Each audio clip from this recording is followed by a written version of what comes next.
जब आसमान पर बादल बनती हैं तो मेरा दिल करता है कि बस कैमरा आसमान पे ही घुमाती रहूं। प्यारा सा मौसम बना हुआ है और हमने अपने घर के काम करने के बाद हम गए थे बाजार। हम लेके आए नया भड़ोला, क्योंकि हमने सारे घर का सामान न्यू लिया था।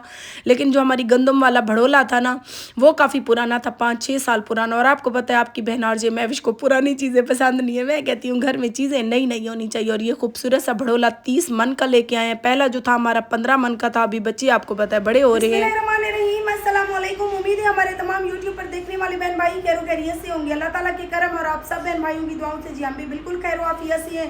प्यारे बहन भाइयों, आज की वीडियो हम बना रहे हैं तकरीबन शाम के 7 बजे। किस मजबूरी की वजह से मुझे आज ये वीडियो बनानी पड़ रही है। आपको पता है कि गुज़िश्ता 1 साल होने वाला है, मैंने लोगों की बातों की वजह से यूट्यूब चैनल को खैराबाद कह दिया। मैंने ये सोचा कि इन्हीं लोगों की बातों की वजह से आरजे महविश आपकी बेटी दुनिया से चलेगी। लेकिन लोग वो हैं कि किसी भी हाल किसी इंसान को जो है ना सुकून से जीने नहीं देते। तो इसी वजह से यूट्यूब चैनल को छोड़ दिया। उसके बाद अल्लाह ने ना कहीं से तो रिस्क का वादा किया हुआ है, उसने कहीं ना कहीं से तो हमें देना था। लेकिन लोग ऐसे कमीनी है ना, लोगों ने बातें करनी नहीं छोड़ी। लेकिन आज मैं उन लोगों के लिए जवाब लेकर आई हूँ कि जो मैंने ईद वाले दिन वीडियो बनाई, आपको पता है वैसे ही ईद का मज़ा जो है ना ख़राब हो गया था बारिश की वजह से। लेकिन फिर भी जो थोड़ी बहुत वीडियो बनी, मैंने सोचा कि अपलोड करके अपनी यूट्यूब फैमिली के साथ शेयर कर दूं। ये सिर्फ इस मजबूरी की वजह से मैं अपने चैनल को नहीं छोड़ रही, क्योंकि इस पर मेरी बेटी की यादें हैं। बाकी आपको पता है यूट्यूब चैनल को मैंने खैराबाद कह दिया। लेकिन उस वीडियो के ऊपर कुछ ऐसे लोग, कमीने लोग थे जिन्होंने कमेंट किए। तो मैं यकीन करें मेरी तबीयत ख़राब थी, हम सुबह से दवाई लेने गए हुए थे। अभी मैं वापस आई, मेरी कोई तबीयत बेहतर हुई, तो मैंने सोचा कि ऐसे कमीने लोगों को अगर जवाब ना दिया तो फिर ज़िंदगी में जीने का फ़ायदा। तो आज उन लोगों के लिए सबसे पहला जो कमेंट आया हुआ था, लिखा हुआ था कि शहजाद जट ने लिखा हुआ था कि आपकी तो डिवोर्स हो गई थी। जी हाँ, मेरी तो डिवोर्स हो गई है। अगर आपके पास कोई रिश्ता है मेरे जो है ना बच्चों के बाप को देने के लिए, तो मोस्ट वेलकम, आप मुझसे रब्ता करें, मैं उसको आपका मैसेज कर दूंगी या उसका नंबर आपको दे दूंगी, तो आप बेशक उसको रिश्ता दे सकती हैं। उसके बाद जी अगला कमेंट आया हुआ था किसका, कोई इब्राहिम हुसैन था। लिखा हुआ था कि कब्र को तो आपने, मुस्कान ज़ारा की कब्र के बारे में कह रहा था कि कब्र को तो आपने हर तरफ से बंद किया हुआ है। लो जी, कब्र तो साफ जाहिर है हर तरफ से बंद ही होती है। कब्र को किस तरफ से खुला छोड़ना चाहिए था, क्योंकि मैंने तो आज तक कोई किसी साइड से खुली हुई कब्र नहीं देखी। अगर आपकी नज़र में बंद कब्र ऐब है तो आप कोई तरीका बताएं, तो मुझसे रब्ता करें, फिर हम भी अपनी मुस्कान ज़ारा की कब्र को कहीं से खुला छोड़ देंगे। कैसे लोग हो यार, कब्र पे भी इतराज़ है, जिंदा इंसान पे भी इतराज़ है। इंसान के सर पे दुपट्टा है तो इतराज़ है, दुपट्टा नहीं है तो इतराज़ है, पाँव में जूती है तो इतराज़ है। किसी को किसी हाल आप लोग जीना देते हो। जितनी तवज्जो आप लोग हमारे ऊपर देते हो ना, अगर इतनी आप लोग अपने घर पे दो, तो आप जिस्म की बहन बेटियां बाहर पता नहीं गलत काम करती फिर रही होती हैं। उसके बाद ही अगला कमेंट आया हुआ था, एक बंदा है काफ़ी अरसे से, जफ़र नाम का, वो अक्सर मेरी वीडियो पे कमेंट करता है कि आरजे महविश, मैंने आपको 100 बार बोला है आप पंजाबी परांदा डालें। लो जी, पहले तो आज का वो दौर ही चला गया जब कोई लोग जो है ना पंजाबी परांदे डालते थे। अब तो बाज़ारों में भी पंजाबी परांदे नहीं मिलते, तो मैं मेरे भाई कहाँ से ढूंढ के लाऊँ पंजाबी परांदा और आपकी फरमाइश पे पहनूँ। तो काफ़ी अरसे से ये बंदा मुझे कमेंट कर रहा था, और जो इसने काफ़ी अरसे के बाद अब कमेंट किया, कहने लगा आपको सुनाई नहीं देता, मैं काफ़ी अरसे से आपको कमेंट कर रहा हूँ कि परांदा डालो। लो जी, ऐसे समझो कि आरजे महविश तो इसकी गुलाम हो गई कि परांदा डालूं, ठीक नहीं तो ये मेरे ऊपर कोई FIR करवा देगा।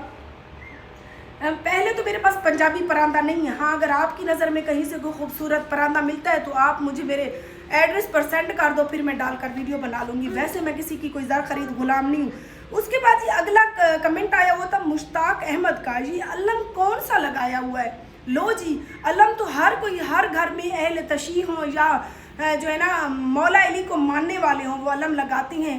पता नहीं आपकी नज़र में कोई अलम की भी वैरायटियाँ होगी कि आप मुझसे पूछ रहे हैं ये कौन सा अलम लगाया हुआ है। कैसे जाहिल लोगों से यकीन करें, मेरा वास्ता पड़ गया, या ऐसे समझ लें कि जो जाहिल होती हैं वो मेरे चैनल पर आकर मेरे लिए जहनी अजियत का बायस बनती हैं। तो उसके बाद ये एक कमेंट आया हुआ था कि आप रानी बाज़ार में घूमती फिर रही थी।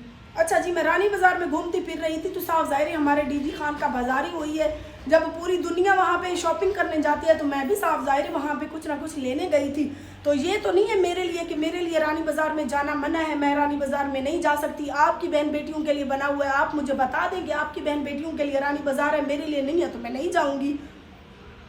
और ऐसे ऐसे यकीन करें कमेंट आए होती हैं, ऐसे ऐसे कमेंट आए होते हैं। मैंने 100 बार आप लोगों को कहा है कि मैंने यूट्यूब चैनल को छोड़ दिया है सिर्फ इसी वजह से कि आप लोग मुझे कामयाब होता नहीं देख सकते थे। अगर उसके बावजूद भी अगर आप लोगों को तकलीफ है तो आप मेरे चैनल पर आया ही ना करें ना, क्यों मेरे लिए जहनी अजियत का बाइस बनती है। लेकिन मैं उन लोगों में से नहीं हूँ जो आप जैसे घटिया लोगों की बकवास सुनकर अपने आप को तकलीफ देगी। मैं वो औरत हूँ जिसने हर हालात के साथ मुकाबला किया है। जब मेरी बेटी इस दुनिया की बातों से चली गई ना, तो उस दिन मैंने देख लिया कि ना आप लोग मेरा मुस्कुराता हुआ चेहरा बर्दाश्त करते थे, ना मेरा रोता हुआ। तो मैंने उस दिन देख लिया कि ये दुनिया किसी भी हाल किसी को जीने नहीं देती, और मैंने आप जैसे कमीने लोगों को जी के दिखाया।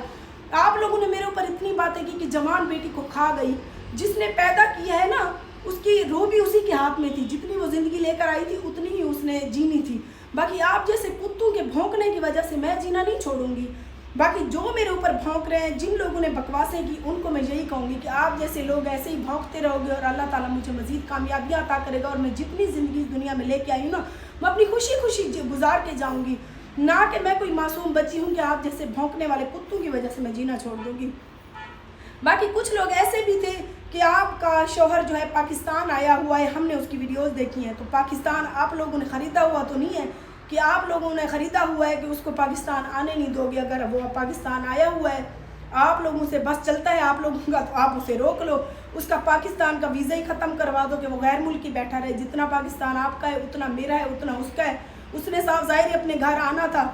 बाकी अगर बच्चियों से वो मिलने आ गया या बच्चियाँ उससे मिल ली तो साफ ज़ाहिर है वो बच्चों का बाप है। अच्छा है बुरा है जैसा भी है। बाकी जिन लोगों को मेरी इस वीडियो पे कोई भी बात पे एतराज़ होना, तो नेक्स्ट मैं ये करूँगी कि आसान तरीका मैं अपने कमेंट ही ऑफ कर दूँगी, क्योंकि मेरे पास इतना टाइम नहीं होता कि आप जैसे फजूल लोगों की बातों का जवाब दूँ।